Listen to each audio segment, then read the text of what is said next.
kamusta ka? Maupo ka muna. Uminom ka kaya mo ng tubig. Okay ka na ba? Ano bang nangyari sa'yo? Medyo okay na ako. Hindi ko nga mapaliwanag kung ano yung nangyari kanina eh. Basta nung nakita ko yung lalaki nung nakabangga ko sa labas ng restaurant, ako bigla na lang akong natakot. Basta hindi ko mapaliwanag eh. Lynette, baka natitrigger ka. Kasi di ba hindi ka naman sanay makasalamuha sa mga taong hindi mo naman kakilala? Unless, yun yung pumasok sa bahay mo. Diyos, hindi ko talaga alam. Mabuti pa siguro. Halika na, umuwi na tayo. Uy, Lynette! Lynette! Diyos ko naman. Dali muna. Kasi tumawag kanina si Carlos sa'yo. Sinagot ko. Sabi niya, pupuntahan daw niya tayo dito. Ganun ba? Halika na, lumabas na tayo.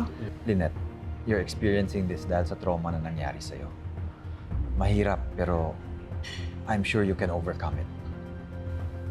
Sa tulong ng mga nagmamahal sa'yo, malalagpasan mo rin to.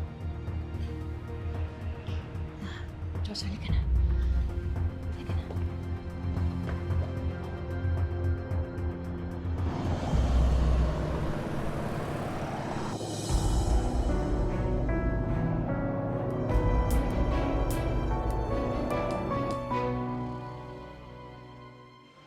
Dito na lang natin antayin si Carlos.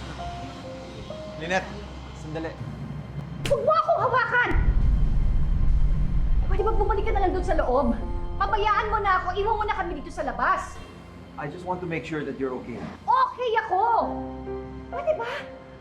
Iwan mo na ako, pabayaan mo na ako dito. Kami na bahala mag-antay kay Carlos. Pumasok ka na doon sa loob! Lynette, ayan, bakit kasi ka nasigaw dyan? Paano naman ginagawa yung tao sa'yo, I understand, Joseph. Baka hindi nga makakabuti kay Lynette na sasamahan ko kayo. Pasensya na. Mauna na ako. Sige.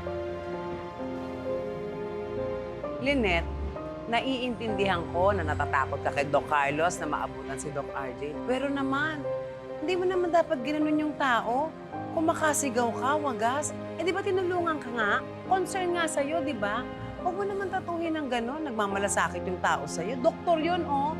Nakakahiya ka, Lynette. Diyos mio ka.